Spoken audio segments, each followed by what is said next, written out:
This is Ross from Haken and Novena. You're watching Heavy New York.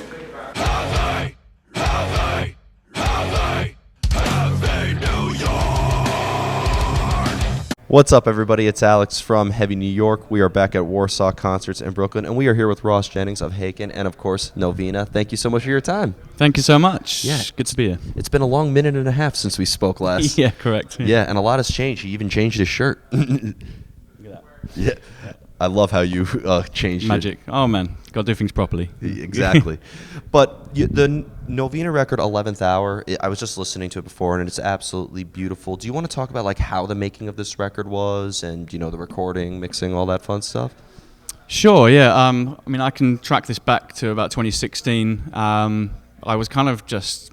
Harrison, who's the chief songwriter in Novena, reached out to me to see if I was willing to, lay down some vocals on his project.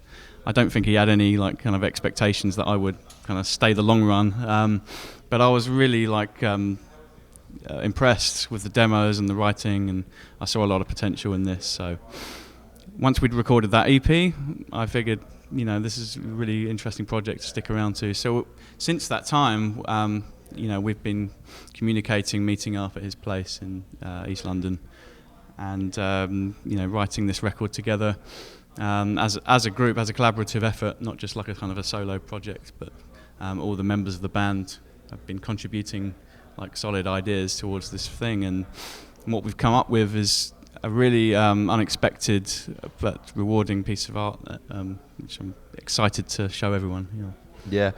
Was the initial intention of Novena to like combine what you were doing with Haken and you slice the cake and all the projects involved, or were you guys trying to do something that you've never done before in your other two projects? I mean, the comparisons are always going to be drawn to those projects that we're in, but really the concept of it was to just create the most mental, chaotic kind of prog record we could come up with. Definitely achieved that given goal. our skill sets. So yeah, a lot of the tunes are quite bizarre, for intentionally so. Yeah.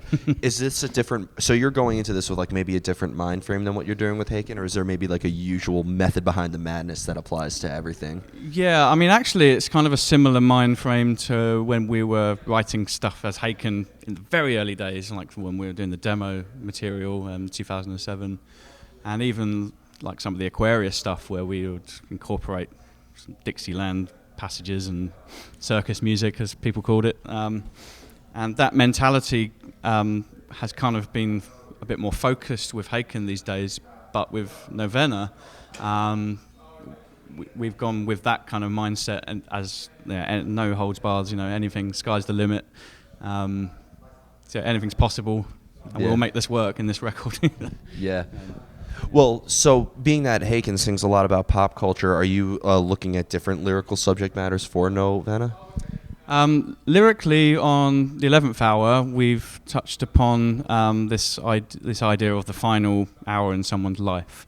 So it's not a singular narrative strand, but we've got these interweaving stories, different characters, as you will, and just the experiences they're going through in the final hour of their life. Yeah, so approaching death and what that means to us and what that means to people around them. So, yeah. So it's fair to say that like could this record be a little bit more personal, or this is more of like an internal source of inspiration rather so than like looking externally? Yeah, there's massive elements of our own personal experience in this, even though none of us have actually experienced death per se, but and we've all kind of had thoughts about it, and there's a very relevant situation for some of us, regarding our mental health, for example, and I think that's something people are going to relate to as well in this record.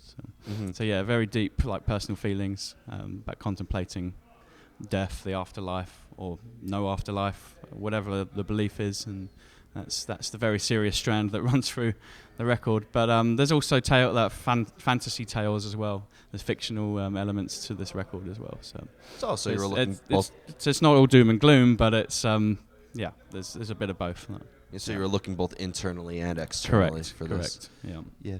In order to get like inspired to write anything, this could either go for both Novena or Haken, but like, do you have to put yourself in a certain element for like the inspiration or the drive to write come, or did inspiration just come out of nowhere?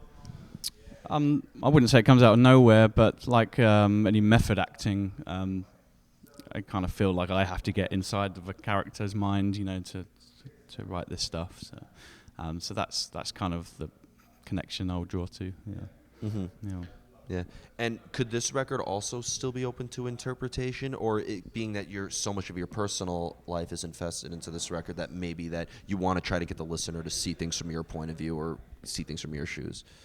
I'm always of the mindset that people should put themselves to the record and get their own interpretation from the lyrics. Okay. I mean, that's so important to me. It can be one thing to me, but it should be something else to someone else. Yeah, I think so. Could somebody else's perception of the music maybe change the outlook of you in that artwork? Can your perception on it change if somebody tells you what they interpreted it in? Possibly. That's beyond my control, but yeah, possibly. Yeah. I don't know. Yeah.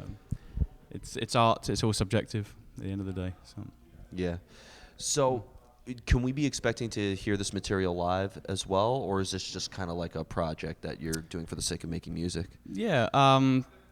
I mean, like when we started out, we weren't sure where it was going to go, but we've got a show booked on the 3rd of April in London, like a album launch show.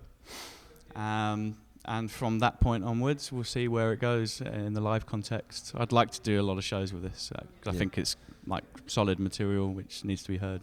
Yeah. Do you think that working with this project could allow you to bring in some newer elements to Haken, or are you trying to maybe keep this a separate entity?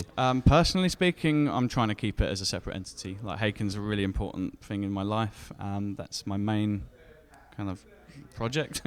But I don't want to restrict myself. I'd like to work with other people and create other art. So they'll always be separate. But who knows if they'll kind of interweave somehow.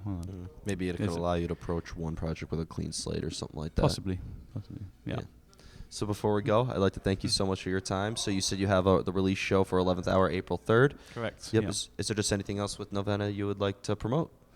The album's out on March the 6th. Would love you all to hear it and share your thoughts. Yeah, it's really it's out there for you. So awesome. Yeah, enjoy. Well, thank you so much, Ross. Great to see you again. Man, thank you. Yep. Everybody, Ross Jennings of Haken and Novena. Be sure to pick up 11th Hour when it comes out. This is Alex from Heavy New York. We'll see you next time.